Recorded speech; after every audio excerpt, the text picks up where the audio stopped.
मित्रों नमस्कार। आप हैं बसंत गुरु जी के साथ।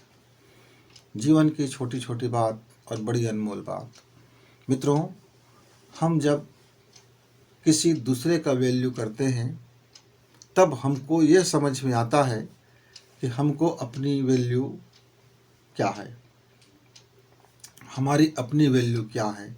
क्योंकि जब तक हम दूसरे की समय का कीमत नहीं समझेंगे, दूसरे की विचार की कीमत नहीं समझेंगे, दूसरे की प्रेम की कीमत नहीं समझेंगे, दूसरे की त्याग की कीमत नहीं समझेंगे, दूसरे की जो हमारे प्रति उनका निछावर है उसका कीमत नहीं समझेंगे, उनकी श्रम है उनकी कीमत नहीं समझेंगे, उनका जो व्यक्तित्व है वो हमको किस तरह से हमारी सपोर्ट करता है, हम इसको नहीं समझेंगे, उनकी लाइफ की कीमत नहीं समझेंगे मित्र, तो भला हम अपने बाबत अपनी वैल्यू कैसे समझ पाएंगे।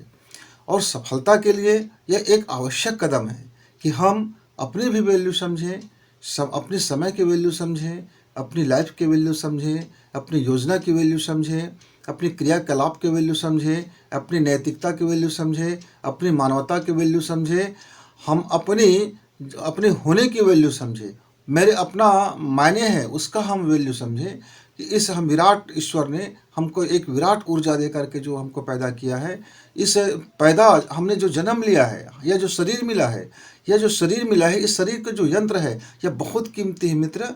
आप इसको ऐसा भी मान सकते हैं कि आज वैज्ञानिक उपग्रह तैयार करते हैं, रॉकेट तैयार करते हैं, क्या क्या तैयार करते हैं, चंद्रमा में जाते हैं, मंगल में जाते हैं, सूर्य में जाने की कोशिश कर रहे हैं। तो वह उपग्रह कितना कीमती होगा, वह रॉकेट कितना कीमती होगा, वह लॉन्चर कितना कीमती होगा जिसके बदौलत वो वहाँ तक पहुँच रहा है। तो उस मशीन का भी कीमत समझिए। तो इस तरह से जो हमारा शरीर मिला है एक अद्भुत, एक दैविक चमत्कार से भरा हुआ शरीर मिला है। हमारे शरीर के भीतरी में, इसके अंदर इनर में एक से बढ़कर एक अद्भुत ज्ञान, विज्ञान और तकनीकी का इतना ज़बरदस्त घालमेल है, रस रसायनों का घालमेल है कि हम अपने आप को किसी भी फॉर्मेट में अभिव्यक्त कर सकते हैं। हमारे मनुष्य की जो मस्तिष्क की औकात है बहुत ज़्यादा है मित्र, हमारे अंदर की जो भावना की औकात है वो बहुत ज़्यादा है, हाई क्वालिटी है हमारे अंदर, हाई क्वालिटी है। तो हम अपने को निरा बुद्धू, बेवकूफ़, गिरा हुआ, कमज़ोर और घटिया किस्म का क्यों मान के चलते हैं। हम क्यों अपने आप को नहीं पहचान पाते, क्यों हम अपनी औकात नहीं समझ पाते, क्यों हम अपनी वैल्यू नहीं समझ पाते, क्यों हम अपनी वैल्यू नहीं करते। जब तक हम अपना वैल्यू नहीं करना सीखेंगे तो मेरा वैल्यू भला कौन करेगा। मैं अपने समय का वैल्यू करूँगा तो मुझसे जो भी मिलने आएगा वो मेरे समय का वैल्यू करना सीखेगा। मैं अपने विचारों का वैल्यू करूँगा तो मेरे जो विचार का जो पावर है वो आपको समझ में आएगा, तो फिर आप अपने विचारों को भी पावर को समझेंगे मित्र। ये जो शक्ति का खेल है, यह जो विराट ऊर्जा का खेल है, यह जो चुंबकीय शक्ति का खेल है, यह जो जैव चुंबक है, यह सब हमारे वैल्यू के ऊपर टिका हुआ है। आप देखते हैं ना, एक ही वस्तु का एक ही मार्केट में अलग अलग कंपनी के द्वारा जारी होता है और वही सामान अलग अलग कंपनी का अलग अलग वैल्यू के अनुसार से उसकी कीमत तय होती है, उसकी रेट तय होती है। लोग कहते हैं ये इसकी वैल्यू इसलिए ज़्यादा है क्योंकि इसकी ये फलाने कंपनी का है। विश्वसनीयता, प्रामाणिकता और उस कंपनी के द्वारा लोगों को उनकी वैल्यू समझाया गया है। आपको नहीं पता कि उस कंपनी की क्या वैल्यू है, पर उस कंपनी ने लोगों को यह समझाने में सफल हो गया कि उसकी क्या वैल्यू है। फिर आप उसकी मन मुताबिक वो अपना रेट तय करता है। इसी तरह से मित्र, यदि आप अपने थॉट का वैल्यू समझेंगे, आप अपने टाइम का वैल्यू समझेंगे, आप अपने लाइफ का वैल्यू समझेंगे, आप अपने क्रियाकलाप के वैल्यू समझेंगे, आप अपने करेक्टर की वैल्यू समझेंगे, आप अपनी निगाहों की वैल्यू समझेंगे, आप अपनी वाक्यों की वैल्यू समझेंगे, आप अपनी वाणी का वैल्यू समझेंगे, आप अपनी सांसों का वैल्यू समझेंगे। आप अपना वैल्यू जब समझेंगे और लोगों को समझाने में यदि आप कामयाब होंगे, क्या क्या आपका वैल्यू है। ये सिर्फ मुंह से बोलने से वैल्यू नहीं समझ में आता, उसको करके दिखाना होता है। बहुत सारे प्रमाणित चीज़ें होती हैं, बहुत से चीज़ें होती, आपको नया ड्रीम करना, संशोधन करना, कैसे उसी काम को बेहतरीन करना। एक छोटा सा काम है उसको आप में अपनी कलात्मकता से करना, अपनी मनोयोग से करना और अपने कुछ आइडियाज़ लगाना कि देखो मैंने ये किया, तब आपकी वैल्यू होता है। मैं एक उदाहरण आपको देता हूँ मित्र। सभी बच्चे और मेरे सभी वह साथी उस दौर से गुजरे हैं। एक ही सब्जेक्ट को एक ही सब्जेक्ट को अलग अलग टीचर आपको पढ़ाते हैं। जब पढ़ाते हैं तो आप देखते हैं कि एक टीचर के द्वारा आपको समझाया गया वही सवाल, वही प्रश्न का जवाब आपको बड़ा मन भा गया, आपको अच्छा लग गया, आपका एक ही बार में आपके दिमाग में उतर गया, मस्तिष्क ने उसको ग्रहण किया, मन ने उसको ग्रहण किया, आपकी रूह ने उसको ग्रहण किया और आप प्रफुल्लित हो गए, आनंदित हो गए और आपको मज़ा आ गया कि आज का जो लेसन था, आज की जो पाठ था, वाकई कमाल था। लेकिन वही अर्थ बताते हैं, वही पाठ है, वही समस्या है, वही हल सुझा रहे हैं और उत्तर भी वही आ रहा है। एक दूसरा टीचर उसी को जब करते हैं तो आपको बिल्कुल निरस हो जाता है, ऊब आ जाता है, समझ में नहीं आता है, बकवास लगता है, ऐसा लगता है कि ये टीचर चले जाए, कभी इसका पीरियड समाप्त हो, चले जाए चले जाए। एक टीचर आपको जब टीच करते हैं, पढ़ाते हैं, तो आपका घंटों बीत जाता है, आपको समय का पता नहीं चलता। अरे पीरियड का घंटी बंद लग गया, 45 मिनट हो गया, दिमाग भी अलार्म देना भूल जाता है। यद्यपि मनुष्य का दिमाग हर 40 मिनट के बाद उसको एक अलार्म दे देता है कि बस अभी का पाठ हो गया, 40 मिनट से ज़्यादा हमको अपने इस रीडिंग का काम नहीं करना है, अब मुझको सेव करना है, अब मेरा बफरिंग का टाइम हो गया है और 5 मिनट मुझको बफर के लिए चाहिए। हर 40 से 45 मिनट में हमारी जो 7 चक्र है, जो 7 एनर्जी का लेवल है, जो हमारा जो 3 नाड़ियाँ हैं, यानी सांसों की नाड़ियाँ, चंद्र नाड़ी, सूर्य नाड़ी और सम नाड़ी, ये भी अपने आप को चेंज करते हैं मित्र। तो ये जो 1 घंटे का जो टाइमिंग होता है, 45 मिनट तक हमारी जो चुंबकीय शक्ति है वो एक रिदम में चलता है और फिर अपने आप को रिचार्ज करता है, रिचेंज करता है, रिडेवलप करता है, वो सारी प्रक्रियाएं करना शुरू कर देता है और फिर अपने गति में आ जाता है। तो मित्र, आप इस बात को समझिए, जीवन में सफल होना है, सफल होना है तो पहले आप लोगों की वैल्यू करना सीखिए।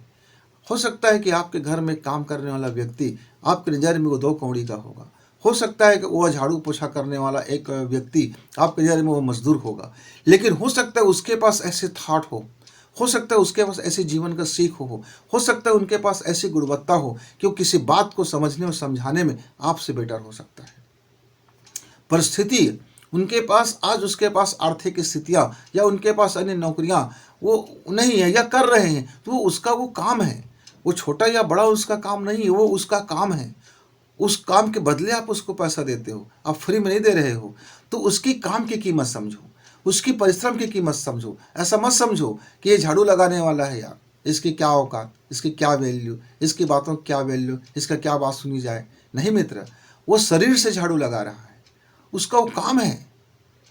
आप उसके बदले में उसको कम से कम पैसा दे रहे हो, अधिकतम पैसा नहीं दे रहे हो, न्यूनतम राशि दे रहे हो और उस न्यूनतम राशि में वो अपनी अधिकतम सेवा दे रहा है। आपकी राशि न्यूनतम है और उसकी सेवा अधिकतम है, उसका भी समय का वैल्यू है, आपका भी समय का वैल्यू है। तो जब आप उसका वैल्यू करना सीखेंगे तो फिर आपको समझ में आएगा कि आपका वैल्यू क्या है। मेरे एक मित्र है, वो जब भी मेरे घर आते हैं तो मैं उससे बचना चाहता हूँ। इसलिए नहीं कि वो मेरे मित्र कुपात्र है या अच्छा नहीं है या बकवास है या मेरी मित्रता के काबिल नहीं है या वो उसकी आचरण खराब है या वो घमंडिया है या अहंकारी है। नहीं मित्र, वो जब भी मेरे पास आते हैं तो मेरे समय को भी बर्बाद करते हैं, वो अपने समय को भी बर्बाद करते हैं, मेरे विचार को भी खराब करते हैं, अपने विचार को भी खराब करते हैं, अपनी सोच को भी खराब करते हैं और कहीं न कहीं मेरे सोच में भी वो जहर घोलने की कोशिश कर देता है कि मैं उसकी मान्यता को मानूं, उसके अनुसार ही सोचूं, उसके अनुसार ही देखूं, उसके अनुसार ही समझूं, उसके अनुसार ही मैं वैल्यू करूं, उसके अनुसार ही मैं जीवन और इस संसार को समझूं। और वह जो 5 मिनट का काम था, 5 मिनट की जो काम था, वह घंटों दिन भर लगा देता है और ऐसी ऐसी वाहियात बातें करने लगते हैं कि मन में ऊब आ जाता है। ऐसा लगता है कि आप जब भी आए तो थोड़ा मुझे बता के आएँ ताकि मैं अपना समय निकाल सकूं, क्योंकि मेरा समय इतना बेकार और फिजूल नहीं है। ऐसा मुझे कहना भी पड़ जाता है मित्र। इसीलिए मित्र हो, कोई भी हो, आप किसी से मिलते हो जुलते हो, खुद समय लेके जाओ और उस समय पर अपनी बातें, अपनी काम पूर्ण करो, उसकी भी समय की कीमत समझो। आप भी किसी को समय देते हैं तो समय दो और उस समय पर उनसे मिलो, पूरे मन से मिलो, शरीर से मिलो, ज्ञान से मिलो, अपनी रूहानी ताकत से मिलो। ऐसा नहीं है कि किसी को आपने समय दे दिया, अरे यार आप आ गए हो तो चलो बैठ जाओ, आपसे बैठ लेता हूँ, और आधे अधूरे मन से आप मिले तो फिर मिलने का कोई अर्थ नहीं रह गया मित्र।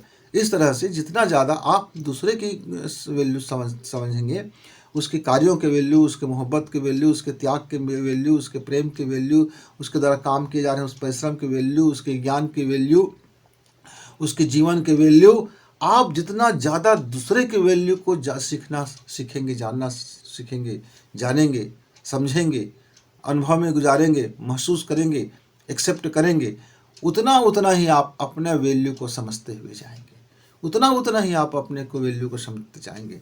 और जैसा जैसा आप अपना वैल्यू समझेंगे और लोगों के वैल्यू समझेंगे, वैसे वैसे ही सफलता आपके बहुत नज़दीक आता हुआ चला जाता है। ये सफल होने के लिए यह एक निहायत ज़रूरी कदम है। इस कदम को साधे बगैर आपकी सफलता संदिग्ध हो सकता है कि आधे अधूरा सफलता मिले, हो सकता है कि मनचाही सफलता ना मिले। लेकिन यदि आपने वैल्यू करना सीख लिया, उसको जीवन में फॉलो किया, तो फिर सफलता आपका है, आपका ही है। क्योंकि सफलता उन्हीं लोगों के पास आता है जो व्यक्ति खुद की वैल्यू करना जानता है, जो व्यक्ति अपने अलावा अपने सारे लोगों की वैल्यू करना जानता है। घर में है, मम्मी है, पापा है, भाई है, बहन है, चाचा है, चाची है, ताऊ है, ताई है, मामा है, मामी है, फूफी है, फूफा, जो भी आपके अपने आत्मीय परिजन, जो भी रिश्तेदारियां, जो भी नातेदारियां, आपके साथ काम करने वाले सहकर्मी हैं, आपके घर में काम करने वाले लोग हैं, आप जितने भी ऑफिस में काम करते हैं, कॉर्पोरेट जगत में काम करते हैं, नहीं भी काम करते हैं तो भी पड़ोसी का वैल्यू है, उनकी समय का वैल्यू है। ये जब आप सीखेंगे करना, उनकी वैल्यू करना सीखेंगे, तो निश्चित तौर से फिर आप अपना वैल्यू समझ ही जाएंगे मित्र। तो अपनी वैल्यू करना सीखो। अपना वैल्यू जिस दिन आप समझोगे, जीवन में फॉलो करोगे, तो सफलता मुस्कुरा के कहेगी आ गले लग जा। मित्र, हम छोटी बात लेके आते हैं, लेकिन हमारी ये बातें बड़ी अनमोल रहती है। ज़रा सुने, समझे, चिंतन करें, मनन करें, और आपको लगता है कि आपके काम का है तो फॉलो करें। गुरु जी को इजाज़त। नमस्कार।